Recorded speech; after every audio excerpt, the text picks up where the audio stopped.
Buenas tardes a todos nuestros amigos de Scherzo que, bueno, pues han tenido la gentileza de conectarse con nosotros, de compartir esta conversación en estos días de confinamiento ya un poco más suavizado y, bueno, en lo que vamos a hablar, como ellos pueden comprobar perfectamente, con Antonio Muñoz Molina. Antonio Muñoz Molina, pues, Antonio, ya sabes tú eso de que no necesitas presentación y esas cosas. Y no la necesitas, es una gran verdad. Y por otra parte, lo que sí es interesante decir es que en estas conversaciones, pues el interlocutor de la parte que no está, digamos, directamente ligada a Scherzo es o ha sido alguien que ha vivido, que vive de la música. En este caso, pues vamos a hablar de alguien, como decíamos en aquel programa de Radio Clásica, Juego de Espejos, que no vive de la música, pero vive con la música. Porque tú, Antonio, pues yo creo que probablemente eres nuestro escritor que más vive con la música. Bueno, es una tradición, hay una tradición de escritores aficionados a la música, ¿no? Sí. En España yo creo que uno de los más destacados en ese sentido era don Benito Pérez Galdós, ¿no? Ya lo creo. Que no se perdía una función en el Real, ¿no? Sí, señor. Sí, señor. Es cierto. Y que además escribía de música con mucha soltura. Sí, con mucha. Sí, era muy aficionado, ¿eh? Cuando viajaba, iba a conciertos, iba a la ópera, en fin, que era un aficionado verdadero, ¿no? Ya lo creo. Oye, y bueno, ¿qué vamos a decir de Galdós? Pero está muy bien que lo hayas traído nada más empezar, porque tú y yo somos unos galdosianos convictos y confesos, ¿eh? Sí, absolutamente. A mucha honra, ¿no? Y a mucha honra, además, claro que sí. Oye, ¿qué tal estáis todos? ¿Qué tal la familia? ¿Cómo habéis llevado el confinamiento? Tú estáis además con una nieta lejos, que eso se lleva, Sí, no sé, por eso ha experiencia, se sido. lleva mal. Sí, tenemos una nieta que cumplió 2 años precisamente el día 1 de mayo, ¿no? Y que estaba con nosotros continuamente, ¿no? Tú sabes lo que es eso. Siempre hemos recordado cuando esa carta que Pedro Salinas le escribe a Jorge Guillén desde Baltimore y le dice, he ingresado en la abuelidad, ¿no? Tú Sí, sí, ingresaste en la sí, abuelidad antes que yo, sí, pero es una condición bastante atractiva, ¿no? Y sí, esa es la pega, es eso no poder, porque además a esa edad, como tú sabes, el crecimiento es tan rápido, ¿no? Pero sí, bueno, desde luego, ella la vemos por ahí, por el vídeo y todo eso, y claro. tenemos mucha esperanza y todos los demás, afortunadamente, cada uno en su sitio. Tenemos una hija en Irlanda que está allí Sí. confinada en Dublín, tenemos en Granada, en Madrid, en Irlanda, es decir, bueno, ya sabes, a ti te pasa Claro que sí. también. Sí, señor. Oye, te veo muy bien, no has engordado y además da la sensación de que te has cortado el pelo. ¿De qué me? De que te has cortado el pelo. Me lo ha cortado mi señora. Ah, bueno, ¿ves tú? O sea, no has tenido que pedir hora. Entre sus muchas habilidades tiene la de cortar el pelo, ¿sabes? Pues te ha dejado muy bien, ¿eh? No te ha hecho trasquilones, aparentemente. Ya no pienso volver. Yo creo que estamos aprendiendo mucha autosuficiencia en esto, Sí, ¿no? Porque claro. también ha descubierto, ahora ya se va a hacer pan, se va a hacer, los desayunos los tenemos resueltos ya con el pan y el bizcocho que sabe hacer ella y todo eso. Ella, ella misma se ha teñido el pelo con bastante éxito, es decir, Sí. que está bien la cosa. Oye, y bueno, los dos sois escritores, los dos sois fundamentalmente novelistas. El novelista requiere mucha disciplina. La disciplina no se da solamente en los periodos de confinamiento, hay que mantenerla siempre. Quiero decirte que en ese sentido, quizá no habéis notado ese corte en lo que puede ser nuestra vida diaria, aunque seguro que tú muchísimo en lo que te gustan las salidas, el ir a caminar, el pasear, el correr, viviendo además cerca del Retiro como vivís. Sí, eso a mí lo que más me ha afectado, ¿sabes? Ha sido esa dificultad de movimiento, ¿no? Porque, claro, debo decirte que ya me estoy recuperando porque el sábado fui de los primeros en salir, ¿sabes? Y Ya me lo imagino. Así que, y me he dado la alegría de correr por el centro de la calle Goya, desierta a las 9 de la mañana, ¿sabes? Sí, señor, Que es sí, un señor. privilegio, ¿no? Entonces, Claro. hombre, la pena que siente es por la gente que sufre y por los trabajadores de la sanidad, y por la gente pero por nosotros, por mí, yo no tengo ningún motivo de queja, ¿no? Lo único que no he hecho ha sido tener obligaciones sociales, cosa que, cosa a la que me resigno con bastante Claro. facilidad. Sí, cosa que se agradece incluso. Sí, sí.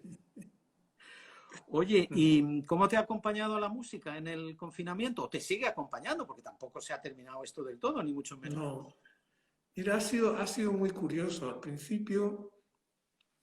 principio me costaba mucho escuchar casi cualquier música que no fuera, que no fuera consoladora Ujú. o que no tuviera una forma muy precisa y muy limpia, ¿no? Es decir, escuchaba muchas sonatas de Mozart y de Haydn Sí, por Alfred Brendel, ¿sabes? sí. Ujú, O las partitas de Bach o cosas así, es decir, música con una forma muy limpia y muy clara, ¿sabes? ujú, ujú. Y no abrumadora, ¿no? Eso lo he notado porque lo que sí he notado, y no sé si a ti te habrá pasado también, es que en ciertos momentos de la vida, y este es uno de ellos, la música te afecta con más intensidad, ¿no?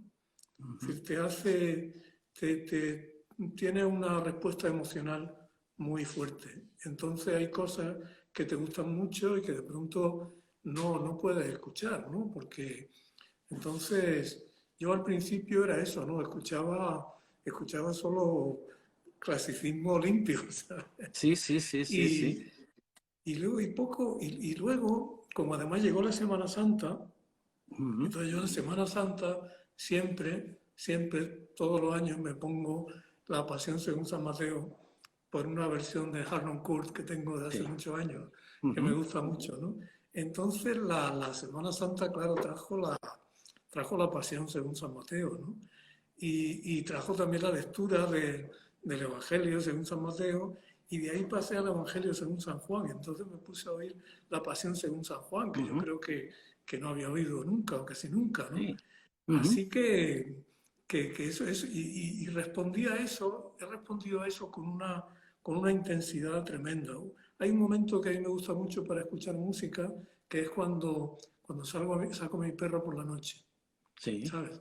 La saco sí. a dar un paseo y entonces me llevo música. Mejor tengo un paseo de media hora o así según, ¿no?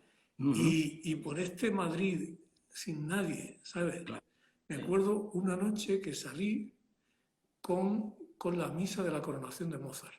Ujú. Y era, ¿te acuerdas eso que contaban en los años 60, todos estos del LSD y todo eso, que se iban al Sí, desierto? Y sí. bueno, Sí.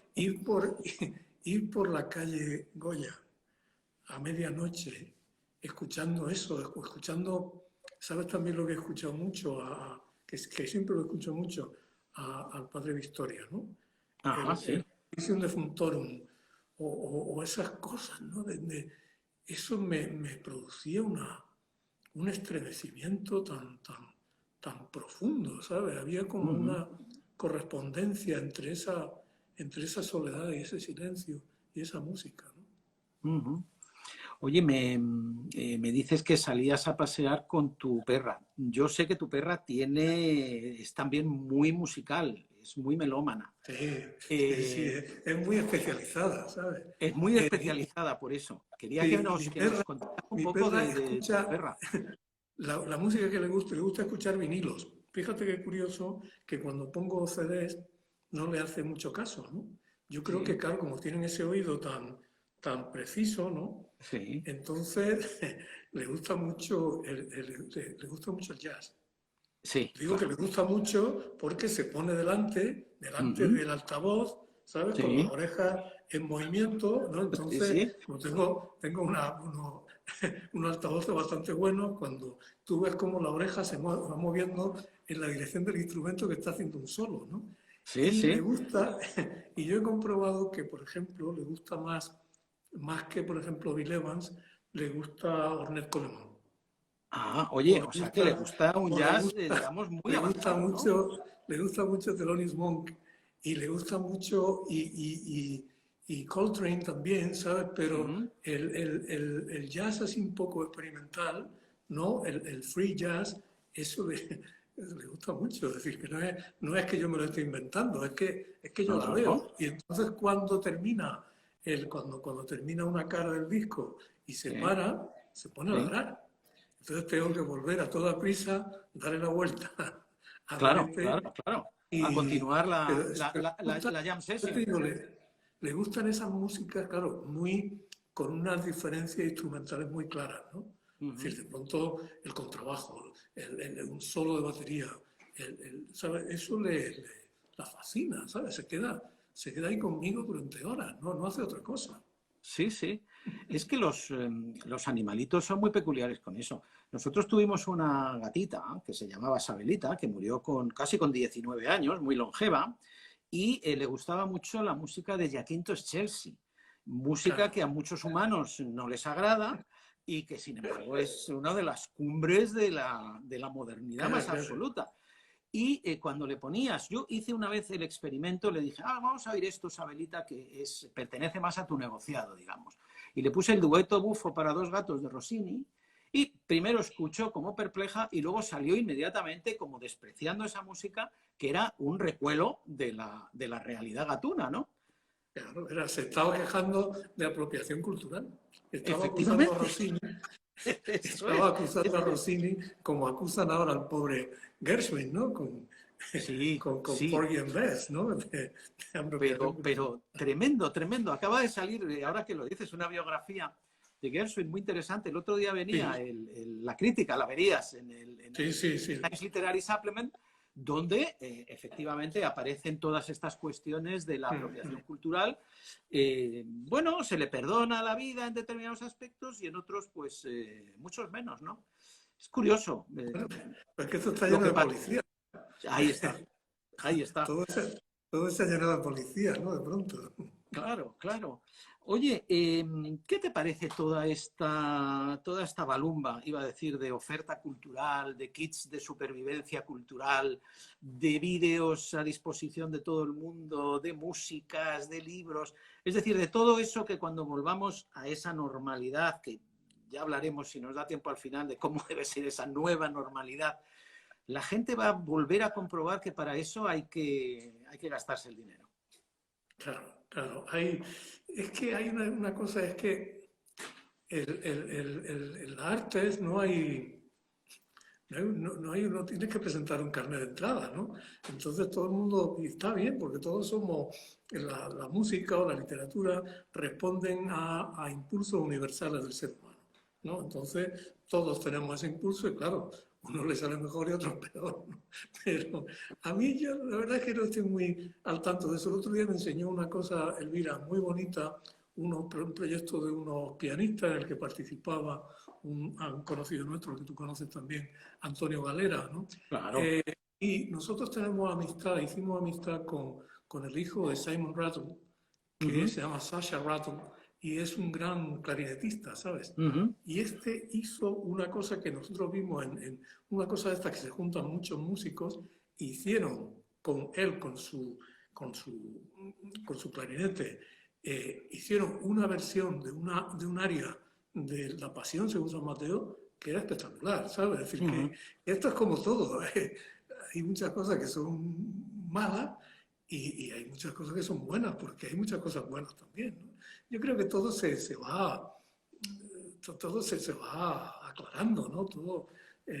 Yo nunca me quejo de que haya mucho de algo, ¿no? Bueno, pues si hay mucho algo saldrá bueno, ¿no? No, Sí, no, claro. no, no. Procuro ser la persona afirmativa, ¿sabes? Sí, claro, claro que lo sé. Oye, y bueno, también yo creo que debiéramos, después de todo esto, vamos a ver si somos capaces de aprovechar ese tirón, pero las circunstancias no van a ser las mismas. Va a cambiar todo mucho, Antonio, ¿no te parece? En este terreno de la Hombre, cultura, quiero decirte, y en el de la música, los conciertos especialmente. Hombre, hay una cosa, y es que el sector de la cultura en España, como tú sabes, siempre ha estado en condiciones de penuria. Hubo unos años, 10 años, 15 años, en que hubo una sobreabundancia un poco artificial, ¿no?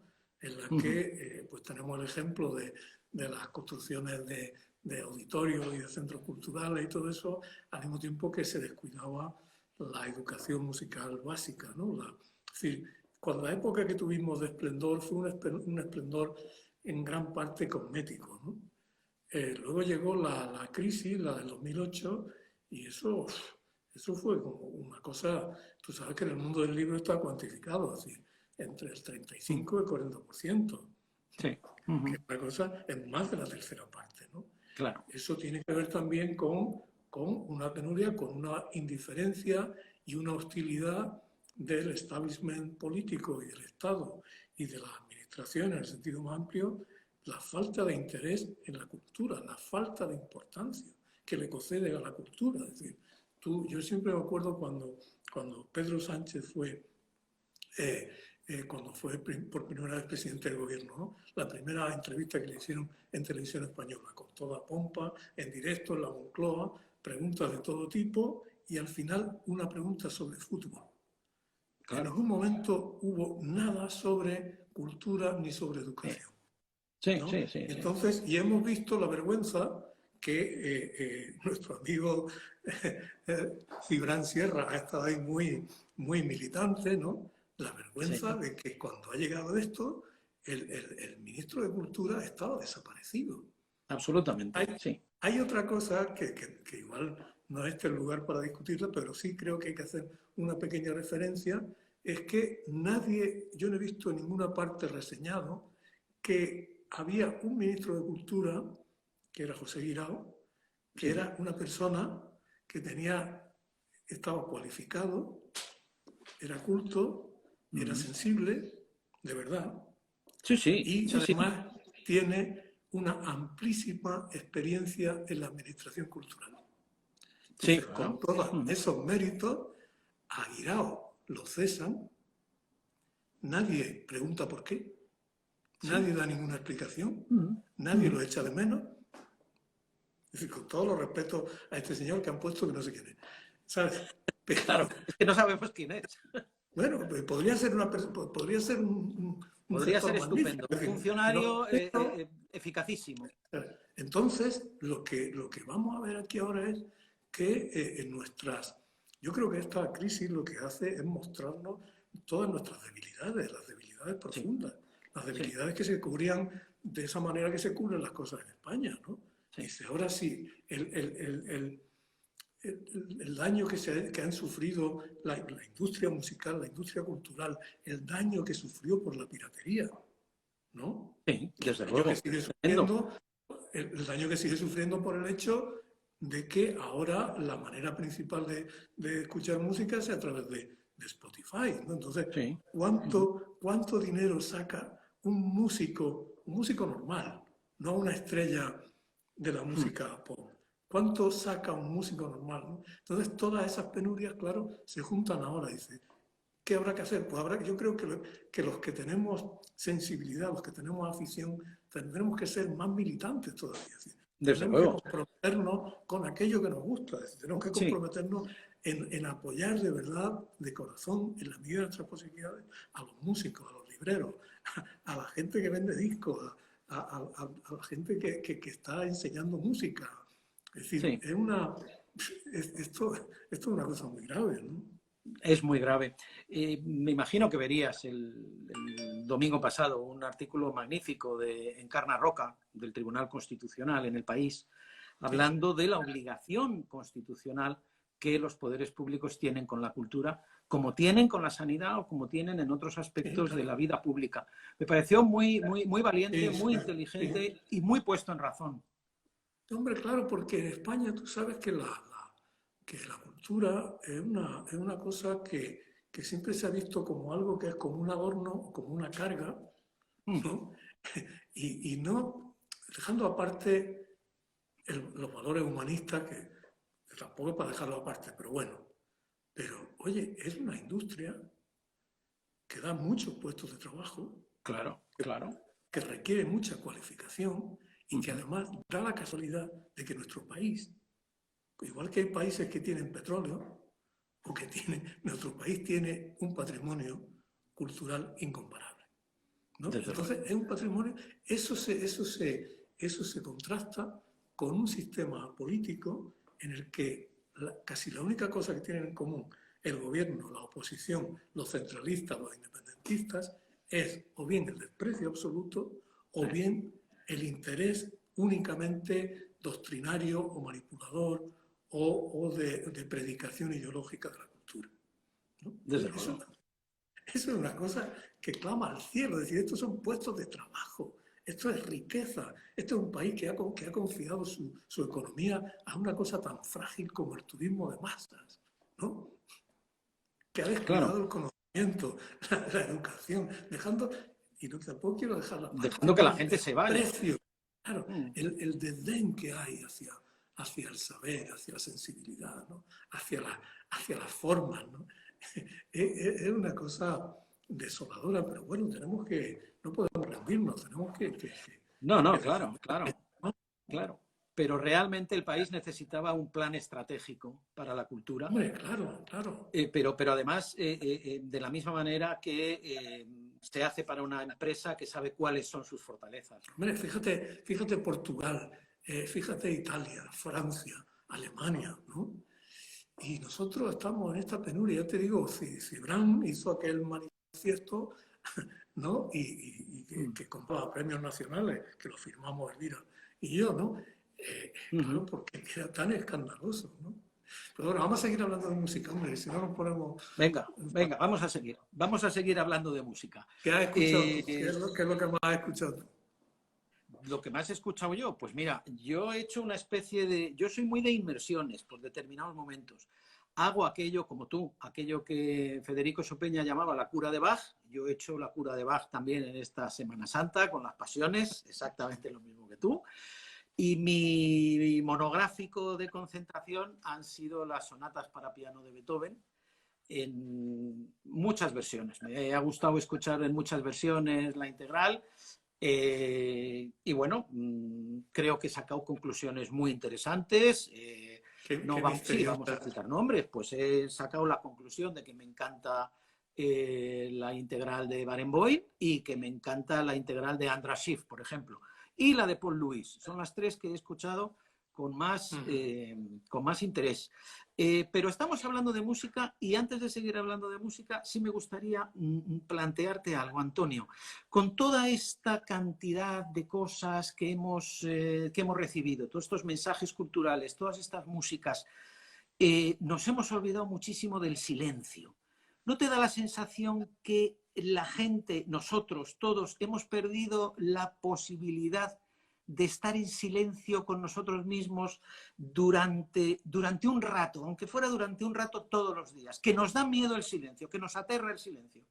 Sí, es así. Yo fíjate que en eso, yo eso, mira, está de acuerdo totalmente. Eso del silencio para mí es una obsesión, si se puede decir así, ¿no? Una necesidad, ¿no? Precisamente cuando te hablaba al principio de escuchar música, es decir, tienes que tener una razón muy poderosa para romper el silencio, ¿no? Es decir, ¿dónde hay para que el silencio que yo necesitaba en ese momento, ¿no? El silencio, como te decía, a la hora de salir por la noche, el silencio de estar en mi cuarto, que aquello que rompa el silencio tiene que ser muy importante. Es decir, no puedes romper el silencio por cualquier cosa, ¿no? Y yo, además, también he leído este tiempo otro viejo conocido tuyo, que es el gran Thomas Merton, ¿no? Hombre, claro. Mira, Antonio, aquí lo tienes, ¿lo ves aquí? En esta fotografía, tocando los bongos. Es verdad. Bueno, pues eso, ¿no? Entonces, es decir, es así. Yo fíjate, el otro día voy a la pescadería, era el primer día, así que, y era un día así de un poco de animación, ¿no? Y estaba tan contento de ver a a gente de la pescadería que son muy simpáticos y me saludan y tal, ¿no? Y tenían un pescado maravilloso y estaba yo pensando qué iba a hacer y tal, ¿no? Y de pronto veo que tenían puesta como antes la radio, una emisora de esta Radio Fórmula, a un Sí, volumen absurdo. Digo, ¿por qué? ¿No? ¿Por qué esto? ¿No? Y pensé, digo, ya ha vuelto el ruido. ¿Por qué? claro. El ruido, en todos los sentidos, la necesidad esa del silencio para mí es, ya te digo, tienes que tener motivos muy poderosos para, incluso mientras estás escuchando la música. Hay una cosa que yo creo que he hablado contigo algunas veces. Cuando termina un concierto, a mí me gustaría que el aplauso tardara un poco en empezar. Sí, desde luego. A mí En, también. en, Claro. en Nueva York, por ejemplo, en Nueva York la gente es muy ruidosa en los conciertos y en la ópera, Mm, ¿eh? La gente inmediatamente, la última nota, ya están aplaudiendo. sí. Dice, hombre, no, vamos Y cuando estás escuchando la música, ¿no? Yo escuchaba mucho estos días un disco que hemos hablado tú y yo de Vikinguro Larsson, ¿no? Sí. De Ujú. Debussy y Rameau, ¿no? Y hay tanto silencio ahí en esa música, ¿no? Otro disco Claro. que está escuchando es el disco de preludio que grabó Antonio Galera, ¿no? Que Precioso estaba disco. Bach, Debussy, Frank, ¿no? Una selección muy bonita. Sí. Esa gran música tiene siempre silencio, ¿no? No me acuerdo cuando el pianista este ruso, ¿cómo se llama? El que ha venido muchas veces, el grandullón Sí, gordo, Sokolov. Sokolov, cuando algunas veces que he ido a verlo al auditorio, ¿no? Cuando tocaba Beethoven, todo eso, ¿no? Tú ves ahí, el silencio está ahí, Ujú. ¿no? El silencio que provoca un músico cuando está tocando, ¿no? Yo pensé, Sí. me acuerdo una vez en un concierto de Sokolov, pensé, digo, un músico se le puede conocer por la calidad de su sonido y por la calidad del silencio que despierta, ¿no? El silencio, Sí. eh, yo recuerdo escuchar en Nueva York, en el Carnegie Hall, a Keith Jarrett. Ujú. eh, Estaba el Carnegie Hall, que tiene más de 3.000 localidades, y yo había Sí. conseguido una entrada en la última fila, ¿no? Fíjate. y estaba, y estaba tocando, ¿no? Y él allí solo, y como tú sabes lo maniático que es, Sí. hubo un momento en que sonó un móvil y el tío miró así, ¿no? Y dijo, si vuelve a sonar, me voy. Sí, sí. Y sonó un móvil a cada momento y Keith Jarrett, que había estado tocando durante hora y media maravillosamente, se Ujú. levantó y se fue. Y se fue. Claro, claro. Y se fue, ¿no? Sí, sí.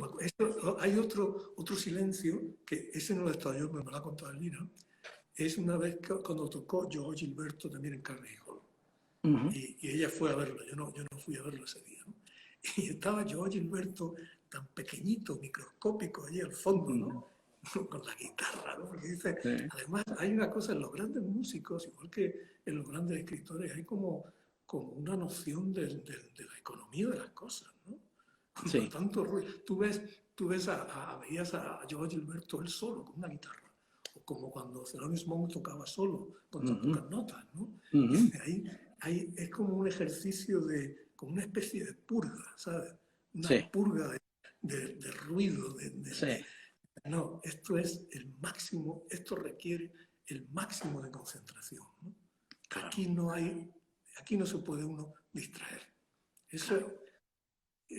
ahí, por eso el silencio está, claro, está en la música siempre. Está en la música, claro que sí. Oye, hay una pregunta que nos hace nuestra queridísima Arantxa acerca de si escribes con música o en silencio. No, escribir con música no. Puedo escribir cartas y eso, ¿no? Mm. Pero no. O, o escribe o escucha música. A veces, cuando he escrito sobre algo en particular, claro, si estás escribiendo, pues cuando he hecho artículos sobre música o en algún libro mío que necesitaba un cierto detalle musical, todo eso, ahí sí, Mm. pero no, no. La escritura es silenciosa. Claro. Bueno, me pregunta a mí también, pero es que yo soy poeta y los poetas no necesitamos esa concentración del novelista, somos gente perezosa en general a la hora de escribir, entonces a mí no me importa escribir con música, pero aquí estamos hablando con Antonio no conmigo. Bueno, eso va también en caracteres, ¿eh? Va también en Eso, caracteres. Sí. Saul Bellow escribía con él le gustaba mucho Pergolesi, Mozart, la ópera de Mozart y todo eso, ¿no? Y él se ponía a Don Giovanni a todo volumen muchas veces, escribiendo, Fíjate, y es una escritura concentradísima la de Saul Bellow, ¿eh? Sí, Realmente sí, eso sí, es en sí, todo, en sí. las novelas, esos relatos extraordinariamente concentrados, Yo tan me acuerdo, intensos. yo descubrí el Stabat Mater de Pergolesi hace muchos años en un cuento de Bellow, porque un personaje era un cuento protagonizado por un musicólogo que era especialista en el Stabat Mater, ¿no? Y lo Ajá. ha sido. Sí, sí, sí, sí. Vamos a hablar un poquito también de jazz. A ti el jazz te encanta, sabes muchísimo de jazz y has vivido, como hemos vivido todos los que nos gusta el jazz, la cantidad de gente que se nos ha ido en estos meses de pandemia. Casi todos, además, Sí, por el coronavirus, casi todos muy sí, mayores, sí, sí, pero bueno, ha coincidido, ha sido realmente sí, trágico, ¿no? sí. Fíjate, Elis Marsalis, por ejemplo, que Sí, era un pianista maravilloso, ¿eh? A mí me gustaba más que su hijo famoso. sí, a mí me gusta más que los Y hijos, sí, la familia Marsalis me gusta el padre y me gusta Branford, ¿no? Más, sí. pero bueno. Pero era un pianista, yo lo vi, uno de los primeros conciertos de jazz a los que yo fui, recién salido del cuartel, en Ajá. 1981, Te vino fue muy bien ir a ese concierto. un concierto de piano solo de Elis Marsalis, ¿no? Y también vi bastantes veces a un músico que ha sido uno de mis favoritos durante mucho tiempo, que es Lee Konitz, Hombre, fíjate, ¿no? Claro, fundamental. que Lee Konitz conectaba, venía nada menos que de la escuela de lo mejor, ¿no? Sí, sí, sí, sí. Sí, sí. Y lo vi varias veces en Nueva York. La última vez que lo vi, él acababa de cumplir 80 años, ¿sabes? Pero esos viejos músicos que parece que son invulnerables, ¿no? Sí, claro. Eh, Sí, sí, yo sí. Que recuerdo, venía muy de atrás, claro, como el propio McCoy Tyner, que también se ha claro, muerto, claro, pero más joven de lo que creíamos. Porque, claro, sí, McCoy sí. empieza con Coltrane, debe empezar con 19 años o una cosa así. Claro, fíjate que al morir McCoy Tyner no queda nadie de Love Supreme, ¿no? No, claro, ya no queda De nadie. Love Supreme, ¿no? Sí, sí.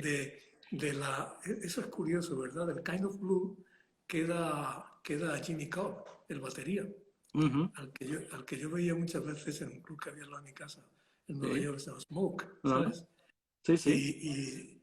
Y ahí seguía él tocando y creo que sigue tocando, ¿sabes? Pero claro, es que estos músicos, tú lo piensas, la historia del jazz imagina, es casi como si Guillaume de Machaut y no sé, y Ligeti Ujú.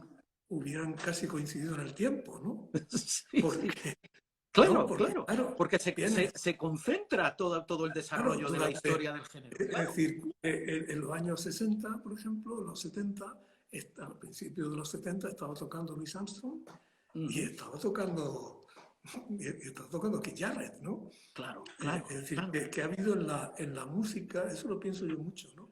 En el jazz la historia ha sucedido de una manera muy comprimida, ¿no? Claro.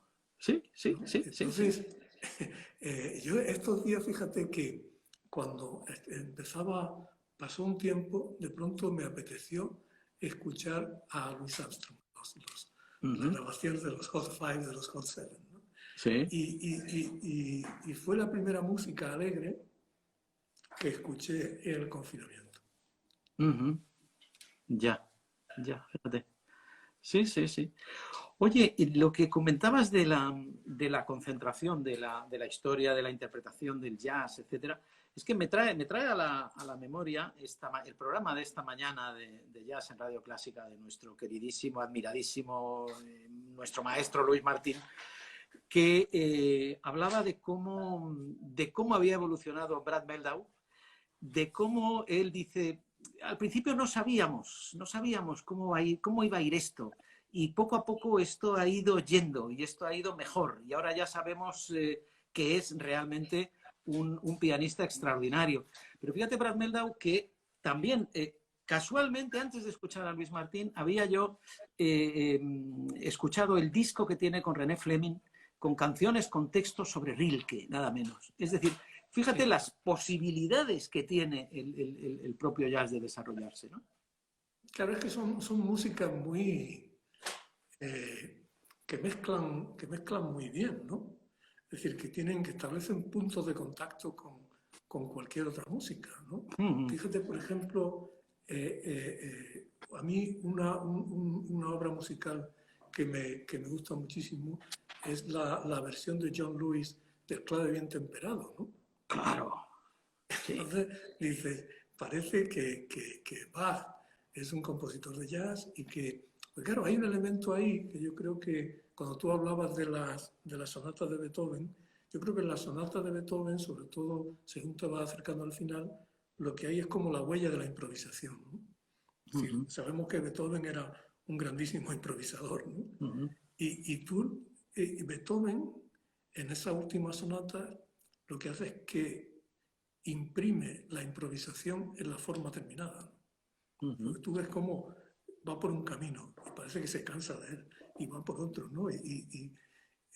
Entonces en el jazz hay un elemento de maleabilidad, ¿no? Sí.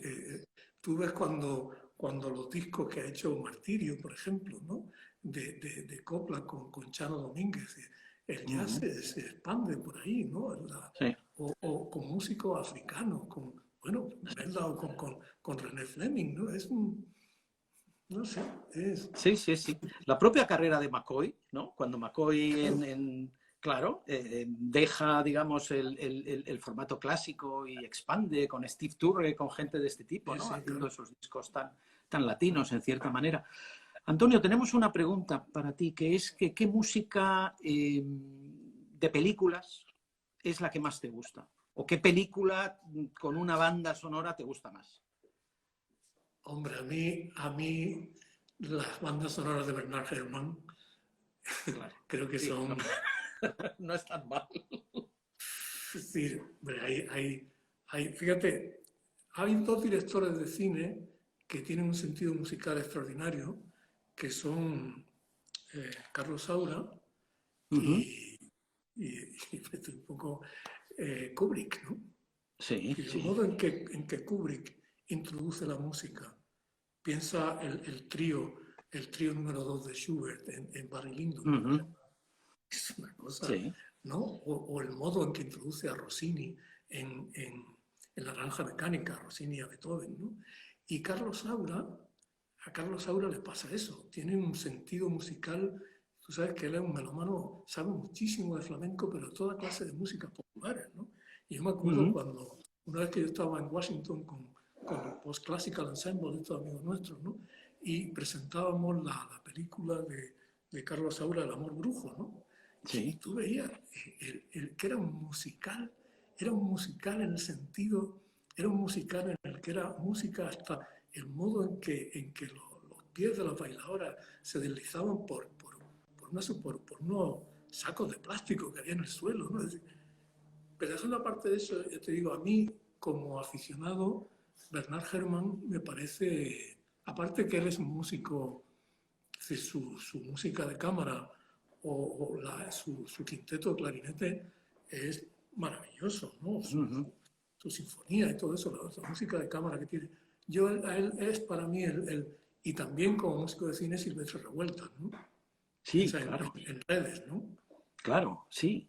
Sí, sí, sí, sí, sí. Oye, Antonio, es que además, y vamos a tener que ir terminando, es que además la literatura es música, ¿verdad? Hombre, claro, es decir, no por casualidad la unidad central de la literatura se llama igual que la música, que es la frase, ¿no? Claro. Es influir en el tiempo, ¿no? Es una construcción en el tiempo. Cuando tú ves las unidades motívicas que hay dejando aparte ya la música que está impresa en la poesía, ¿no? Que que viene de la música. Pero en la prosa, igual que en el habla, ¿no? Fíjate cuántos músicos, hemos hablado muchas veces de Janacek, ¿no? Cuántos músicos han utilizado la cadencia del habla Claro. para componer, ¿no? O Debussy en el Peleas, ¿no? Pero la escritura para mí tiene que fluir en el tiempo, ¿no? Si tú ves una frase, y la frase no puede ser una cosa como tallada, la frase fluye, la frase escrita, y tiene que tener un swing, y tiene un impulso. Eso no quiere decir que seas sonoro, que seas como eso que llevaba Juan Marcela, el sonajero, ¿no? La prosa de sonajero. Sí, ¿no? la prosa de sonajero, sí. Pero tiene que haber ese fluir que muchas veces se parece imita el fluir del habla, pero lo transforma estéticamente por completo, ¿no? Sí. Oye, me piden un libro, una película y un disco imprescindibles para ti, Antonio. Y otra cosa más, alguna obra que nunca hayas oído en vivo. No sé por qué te hacen esta pregunta. Mira que la gente a veces es mal. Porque además esta te la hace Antonio Moral, o sea que. ¿Cómo Ándate dice? con ojo. ¿Una obra que qué? No te he oído al final, Luis. Una obra que nunca hayas oído en disco. Perdón, que no hayas oído en vivo todavía. Te piden un libro, un disco y una película, por una parte. No, hay muchas obras que no he visto. Es que eso es, claro, en imagínate vivo. qué pregunta. Claro, no, hay muchísimas. Puedo dedicar todo el resto de mi vida únicamente a escuchar música. Claro. que no. Mira, a mí una película que me gusta muchísimo, musical, y muy poco conocida, es Pennies from Heaven. ¿Sabes? Es un musical ambientado en los años 30, en la época de la depresión, y no me acuerdo cómo se llama el director. La protagoniza un cómico, Steve Martin, ¿sabes? Ah, sí, claro. Sí. Y el título de la película es la canción Pennies from Heaven, ¿no? Sí. Eso como cine musical me parece incomparable, ¿no? Un libro, un libro que me gusta muchísimo es la autobiografía de Louis Armstrong. Ajá. ¿No? Eso es como el Lazarillo de Tormes. Claro, ¿no? Sí, es verdad. Me gusta mucho también un libro que me descubriste tú, que es la novela de la ópera de Bertolt, ¿no? Ah, sí, ¿no? es verdad, es un gran libro, es cierto, sí. Es un libro grandísimo sobre Sí. el malogrado de Fíjate, es que date cuenta que Bodaí hizo Franz Werfel, claro. Claro. Hay muchas cosas ahí, ¿no? ¿Y qué faltaba?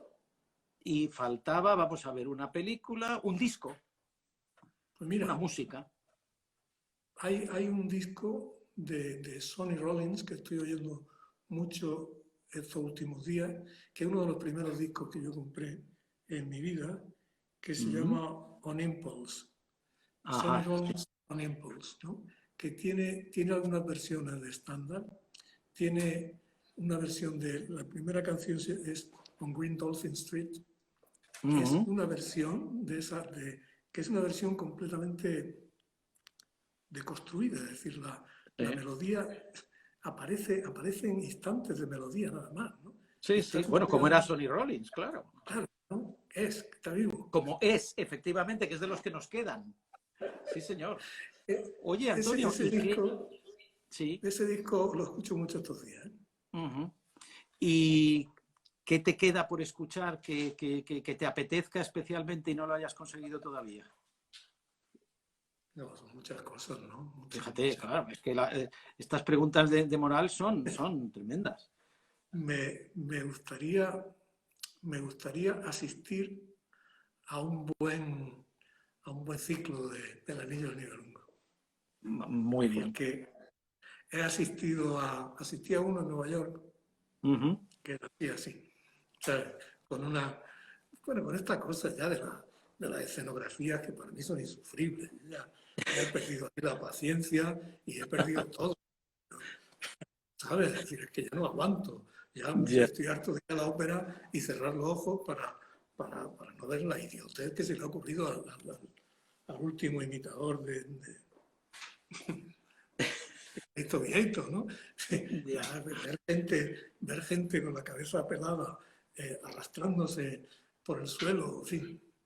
Hay una obra musical que, fíjate, que escuché el último día antes o uno de los últimos días antes de la reclusión esta, que fue el estreno del concierto para trompa de Benet Casablancas Ajá, sí. en el Reina Sofía.